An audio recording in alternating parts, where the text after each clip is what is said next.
So when I traveled around the world decades ago, studying different cultures and religions, I spent 2 months in India. In Delhi, I stayed with a family who shared a home with 2 other families.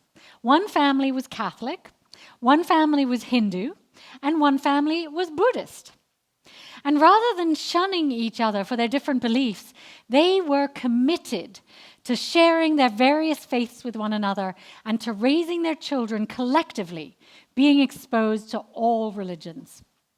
Now, each family lived on a separate floor of the home, and they shared a special sacred room where their various gurus or spiritual leaders would come and stay. And believe it or not, they gave me the privilege of staying in that room. It was an octagonal room, and each wall had a different icon from a different religion on it. So we had Mary and Buddha and Krishna and Christ and Moses and Muhammad and Ganesh and Zoroaster. And I slept in the middle of this room, surrounded by the greats. I never felt that safe and stimulated all at once, surrounded by these great spiritual teachers. It was one of the most impactful moments of my trip, and watching how these families lived open-heartedly with curiosity, embracing each other's worldviews and exposing their children to all of these different religions. And of course, it reminded me of that old story that many of you know of the elephant and the blind men, where each man touches a different aspect of the elephant and describes that aspect, whether it's the tail or the foot or the trunk, as being the totality of the elephant. Here, these families were honoring different aspects of the divine, but not saying that their way was the only way. Perhaps they were really seeing the totality of divinity by acknowledging that there are many paths to truth and meaning in this world, and that they all have their own validity. And that's what we do as Unitarian Universalists, I think. We attempt to learn about and honor many different paths, acknowledging that there are a variety of ways to worship and express spirituality. And this is a key tenet of our Unitarian Universalist faith, and one that I think makes us unique among religions. We're not saying that ours is the only way. We're saying we honor many different paths and interpretations, and that what binds us together and is at the heart of our faith is love. Thank you. Yes. Teaching human beings to love more is probably at the core of most religions, even though that teaching has been so distorted by many religions over the millennia. But as is written in our new proposed Article 2, we are naming that love is the center of our faith, and pluralism is one of our values. So let's take a look at how pluralism is defined in the new proposed Article 2, and I invite you to read it with me. This is the last of the values that we've been studying throughout this year. So please read with me. Pluralism. We celebrate that we are all sacred beings, diverse in culture, experience, and theology. We covenant to learn from one another in our free and responsible search for truth and meaning. We embrace our differences and commonalities with love, curiosity, and respect. So further, the new Article 2 language also shares something called our inspirations. And until now, these have been articulated as the sources of our Unitarian Universalist faith in this way. And, well, now they are pictured in this way. Before they've been articulated as our sources. So please read with me the inspirations. Direct experiences of transcending mystery and wonder are primary sources of Unitarian Universalist inspiration. These experiences open our hearts, renew our spirits, and transform our lives. We draw upon and are inspired by sacred, secular, and scientific understandings that help us make meaning and live into our values. These sources ground us and sustain us in ordinary, difficult, and joyous times. We respect the histories, context, and cultures in which these sources were created and are currently practiced. Grateful for the experiences that move us, aware of the religious ancestries we inherit, and enlivened by the diversity which enriches our faith, we are called to ever deepen and expand our wisdom. So as you can see, that embraces pluralism and many different ways of coming and in being inspired. And there's also a section on freedom of belief in the proposed Article 2 and our current Article 2, which is vital in understanding the unusual freedom involved in being a Unitarian Universalist. There is no UU dogma, so we maintain our freedom and right of conscience as individuals and congregations to believe and govern as we decide, as Tim mentioned earlier. So read with me this section on freedom of belief. Congregational freedom and the individual's right of conscience are central to our Unitarian Universalist heritage, which speaks again to pluralism. So ultimately, this asserts that no one, including the Unitarian Universalist Association, can tell any individual or congregation what to do. We are free to examine our own conscience deeply and sense into what is right for us and work in collaboration together with our congregation.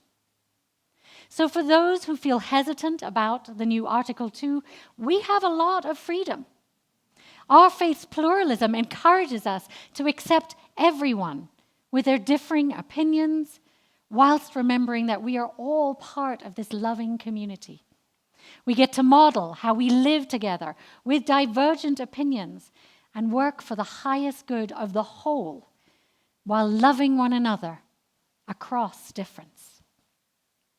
So in introducing our values and covenants as a faith, the proposed revision states, read with me again, we draw from our heritages of freedom, reason, hope, and courage, building on the foundation of love.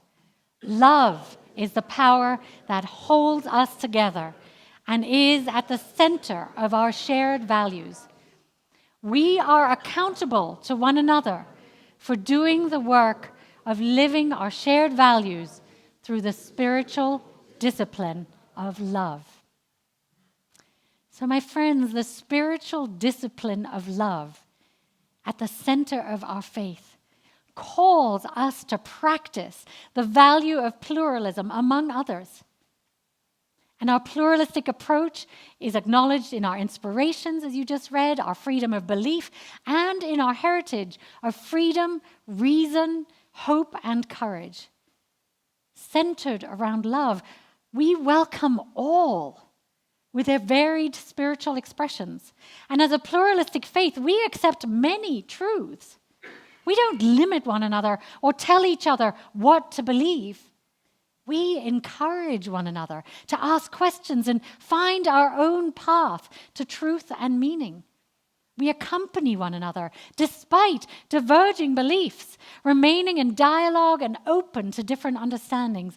And we respect our varied approaches. How unusual is it that we gather each week with humanists, atheists, Christians, Buddhists, Jews, Hindus, pagans, and others intermingling, sitting here among you all, and focusing on the greater work of our congregation, which is to nurture spiritually courageous people who transform the world through justice and compassion. We may not all get there the same way, but our goal, our vision, is bigger than our differences. Can I hear an amen? Amen. Do you know how countercultural and exciting that is in these ever-constricting and polarized times? I mean, this is massive what we do here. And it's very unusual. What a gift to offer our world, right? A faith centered around love, not individual beliefs. And what's most important about having a faith that allows such diversity is having the opportunity to practice approaching one another with curiosity, open-heartedness, and wonder. Of course, we all have our own ways of making sense of life. But no one of us has the ultimate answer on the nature of God or humanity or existence. We all view life through our own lenses, affected by our upbringing, by our culture, by our conditioning, and of course our trauma that we have encountered during our lives. Our challenge as a faith is to remain open to so many different perspectives on the world and to not condemn those who see it differently, but to welcome varied viewpoints and experiences. My friends, such pluralism has been at the core of our faith since its founding. And in the 1500s, during the Reformation, our one and only Unitarian king, King Sigismund of Transylvania, invited Muslims, Hindus, Jews, Catholics, Protestants, and others to come and practice their own faith in his kingdom without persecution. Now that was groundbreaking in those days. And his court minister, Francis David, was purported to have said, "We need not think alike to love alike," right? You all know this. We need not think alike to love alike. All were welcome to be who they were and to practice the faith that was meaningful to them. And that is the core of who we are.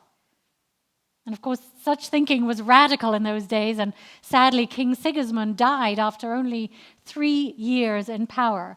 And his Catholic nephew took over, and guess what happened? Unitarianism and its pluralism and tolerance was banned in that area for the next 400 years. And then when Unitarianism started evolving in the United States in the early 1800s, and the transcendentalists began expanding our religion to include nature and the arts and differing religious views and understandings of the divinity of Christ and the Bible. Well, at first, it was way too out there for Christian Unitarians and Christians in general.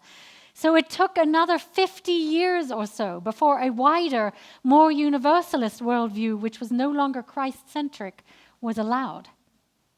And it was actually Unitarians and Universalists who in 1893 convened the first Parliament of World Religions at the Chicago World's Fair, inviting spiritual leaders from all around the world to create a global dialogue of faiths, which was really exciting. So my friends, we don't just tolerate pluralism as you use, we actively invite and celebrate it. Just witness our various services here, which alternately have pagan, Jewish, Native American, Buddhist, Hindu, Christian, or Islamic influences. And of course, we try not to appropriate these different paths as our own, but rather honor and learn about these various traditions from experts, like we did last week when we had a Chumash leader among us. We want to learn about these different paths up the mountain to broaden our worldview and our understanding of theology, don't we? But this is not an easy path, my friends. I know we aspire to that, but keeping our minds so open can be extremely challenging. Human nature causes us to want simple answers and certainty so that we feel safer and more assured in our path through life, don't we? We want others to think like we do so that we don't feel so alone on this journey in life. But pluralism challenges us to develop an open mind, being able to hold many truths at once while remaining curious and open-hearted. It's an incredible challenge and also a deep joy for us to love those who don't agree with us, who see the world differently, is perhaps one of the most challenging things that love asks us to do. And that's what we have the opportunity to practice right here in our congregation every week. We all have our own personal views, our values, and our spiritual practices that we feel most comfortable with. Our faith asks us to share them with one another respectfully and listen deeply to each other with curiosity, wonder, and acceptance. And of course, that's what we also do in our monthly Conejo Valley Interfaith Association meetings. We're a group of Mormons, Baha'is, Buddhists, Christians, Jews, Muslims, Christian scientists, and UUs who honor each other's traditions. We learn about them and we try collectively to make the world kinder for all. We don't believe the same things, but we respect one another. We build connections. And we work together across difference to make a positive change in our local community. And that is what binds us together, working, acting for good, but also getting to know one another and relishing our common humanity. My friends, one thing that binds us all together is that we all have similar struggles and joys in life. We just have different ways of making sense of them. Ultimately, we all care. And this is a time when our society is becoming increasingly anti-pluralist and less tolerant. A time when people are more and more retreating into their own silos and ways of doing things and condemning those with different worldviews and beliefs. So what we are doing as UUs, my friends, is really challenging and countercultural. But pluralism encourages love to grow and flourish, whereas homogeneity, dogmatism, and insistence on being right breeds hatred of difference. Professor, therapist, author, and trainer Mick Cooper writes in his blog on pluralism, pluralism is a spirit of welcoming, warmth, and care to the other. It's a willingness to engage in dialogue. It's an openness to being wrong and to learning. Pluralism says how I see things is one way of seeing the world, and I want to value and learn from others. Pluralism isn't easy, he says. It's a constant willingness to self-challenge and to look at where we might be wrong or limited, even with regard to pluralism itself. It requires a capacity to detach ourselves from our agendas, our beliefs, our commitments, and to recognize that there may be other ways. And he goes on to remind us that we mustn't get stuck in a single narrative and must always be open to a variety of ways of approaching life, while not condoning worldviews that claim to be superior truths or claim meta-narrative status. Pluralism, he says, is characterized by humility, by a quest for learning, and by a deep love for others and a prizing of our unique contribution that each of us can make. In her powerful book, Holy Envy, Finding God in the Faith of Others, Reverend Barbara Brown Taylor talks of her life-changing time teaching world religions in a small Christian college in Georgia. Now, you can imagine that might be challenging. Taylor reminds us we need to look at diverse religious traditions with curiosity rather than interpreting them through our own lens.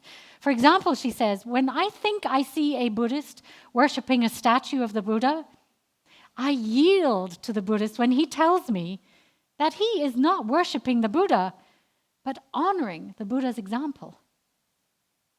Or when I think I see a Muslim woman constrained by her headscarf, I listen when she tells me how hard she fought to wear it against her family's wishes.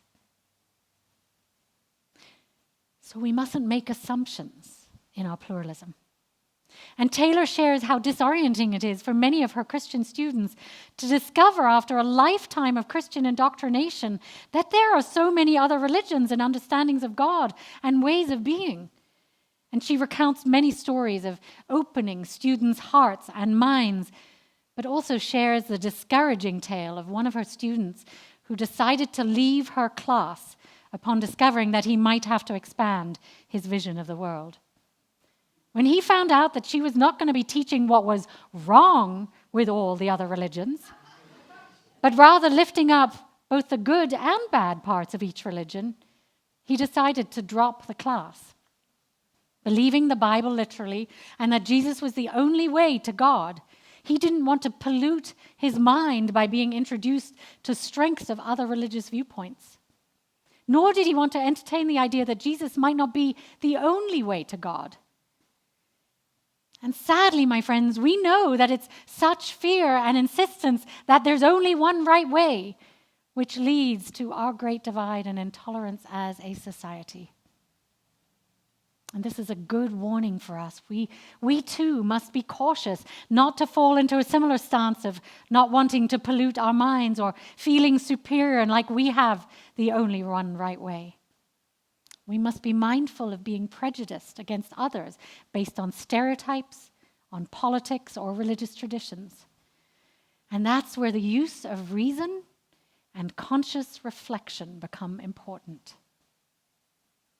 And Taylor's biggest lesson in teaching world religions for many years was that we cannot assign a generic global understanding of each religion. Each faith has its own varieties of ways to worship.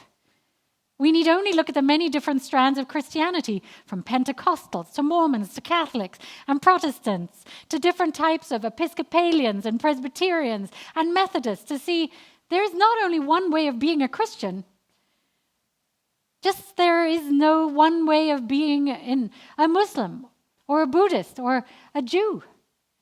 Indeed, Hinduism allows a plethora of gods and goddesses to give people many different access points to practicing their faith. And in some ways, our UU faith is most similar to Hinduism. Ultimately, pluralism is about curiosity and respect for and listening to each person's unique understanding of their faith, both within this congregation and beyond. And it's not about generalizing, but rather about being open-minded, open-hearted, and being willing to listen and learn. And so, my friends, I ask each of us to do the same with our own faith. There are many different iterations of being a Unitarian Universalist, too. And though we can loosely say we all agree on our 7 or 8 principles currently, there are a myriad of different ways that we interpret those principles and put them into action. And likewise, with our new proposed Article 2, expressing UU values and covenants, each congregation and each individual will interpret those differently and use them in unique ways to inform their living. And we're encouraged to do that in our faith. Remember, we read out the congregational freedom and the individual's right of conscience are central to our Unitarian Universalist heritage. So in closing, my beloveds, and sorry we've gone a little longer today, I invite us to practice pluralism by keeping our minds and hearts open to one another. It is a fundamental and unique value to promote in a religious tradition, not to insist that our way is the only right way. And I think pluralism is a value that we can celebrate and promote proudly as UUs, even though it may at times be challenged and challenging. So I invite us collectively to embrace that challenge with respect for one another, with curious minds, loving hearts, and helping hands. Because that, my friends, is the only way to create a more peaceful and loving world. And isn't that what religions should be all about? Creating more peace and love in this world? It's definitely what we need at this time and always. May it be so.